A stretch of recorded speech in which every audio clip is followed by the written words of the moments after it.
क्रोध पर नियंत्रण कैसे करें? बुद्ध की दृष्टि से एक यात्रा। क्रोध यह कोई बाहरी शत्रु नहीं है, यह हमारे ही भीतर जन्म लेने वाला भाव है जो हमें सबसे पहले जलाता है। गौतम बुद्ध ने कहा था, holding on to anger is like grasping a hot coal with the intent of throwing it at someone else. You are the one who gets burned. यानी जब हम गुस्से को पकड़ते हैं तो असल में खुद को ही नुकसान पहुंचा रहे होते हैं। इसीलिए आज हम यह समझने का प्रयास करेंगे कि बुद्ध के मार्ग पर चलते हुए हम क्रोध पर कैसे नियंत्रण पा सकते हैं। बुद्ध की शिक्षाएं 4 आर्य सत्यों पर आधारित हैं। पहला, यह स्वीकार करना कि जीवन में दुख है। दूसरा, यह जानना कि दुख का कारण हमारे भीतर है, हमारे मोह, इच्छाएं और वासनाएं। तीसरा, यह समझना कि दुख का अंत संभव है। और चौथा, वह मार्ग जानना जो हमें दुख से मुक्ति दिला सकता है, जिसे अष्टांगिक मार्ग कहा गया है। बुद्ध कहते थे, क्रोध भी एक दुख है और इसलिए उसका भी अंत संभव है यदि हम सही दृष्टि से देखें। आइए अब बुद्ध के अष्टांगिक मार्ग के माध्यम से समझें कि क्रोध को कैसे साधा जा सकता है। पहली कड़ी है सम्यक दृष्टि, यानी हमें यह समझना होगा कि क्रोध किसी समस्या का समाधान नहीं बल्कि एक और समस्या है। उदाहरण के लिए, जब एक युवक को अपने बॉस की डांट पर गुस्सा आया, उसने जवाब देने की बजाय खुद से पूछा, क्या मेरा गुस्सा मेरी तरक्की में बाधा बन जाएगा? और वह शांत रहा। यह थी सम्यक दृष्टि। दूसरी है सम्यक संकल्प, यानी पहले से ही यह निश्चय करना कि हम गुस्से का जवाब शांत चित्त से देंगे। यदि हम प्रतिदिन खुद से यह प्रतिज्ञा करें कि हम क्षमा और करुणा को चुनेंगे तो क्रोध स्वतः ही कम होने लगेगा।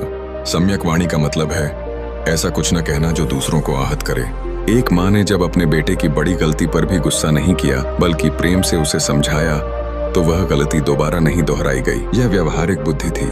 इसके बाद है सम्यक कर्म, यानी हमारे कार्य भी शांति को दर्शाएं। एक पुलिस अफसर ने गुस्से में गोली चलाने की बजाय अपराधी से संवाद कर स्थिति को संभाला। यही सम्यक कर्म है। सम्यक आजीविका हमें बताता है कि वह काम करें जो समाज में शांति फैलाए, न कि हिंसा या लालच।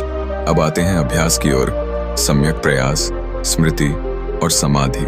जब भी गुस्सा आए हम 3 सेकंड का विराम लें, गहरी सांस लें। इस छोटे से अभ्यास से हम अपने भावों के स्वामी बन सकते हैं। सम्यक स्मृति यानी जागरूकता हमें हर क्षण खुद को देखने की कला सिखाती है। क्या मैं अभी गुस्से में हूँ? क्यों हूँ? और फिर सम्यक समाधि यानी ध्यान, जो क्रोध के तीर को फूल बना देता है। बुद्ध कहते थे, ध्यान करें, क्रोध के पीछे छिपे दुख को समझें और वही करुणा बन जाएगी। बुद्ध के जीवन से एक प्रेरणादायक प्रसंग जुड़ा है। एक दिन एक व्यक्ति ने उन्हें अपशब्द कहे, फिर भी बुद्ध शांत रहे।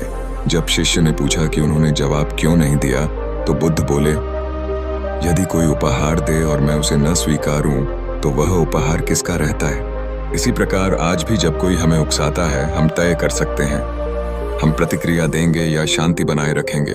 आधुनिक उदाहरणों में नेल्सन मंडेला का जीवन सामने आता है। 60 वर्षों की कैद के बाद भी उन्होंने गुस्से या बदले की भावना नहीं रखी, बल्कि उन्होंने माफी और मेल मिलाप का मार्ग चुना। यही बुद्ध की करुणा है। महात्मा गांधी ने भी हर अन्याय का उत्तर अहिंसा से दिया। यह बुद्ध का ही मार्ग था। अब प्रश्न उठता है, हम इस मार्ग पर कैसे चलें? हर दिन ध्यान करें, 10 मिनट भी काफी हैं। सांसों पर ध्यान दें। जब गुस्सा आए उसे लिखें, जर्नलिंग करें, मैं अभी क्या महसूस कर रहा हूँ। यानी यह अभ्यास हमें खुद को समझने में मदद करेगा।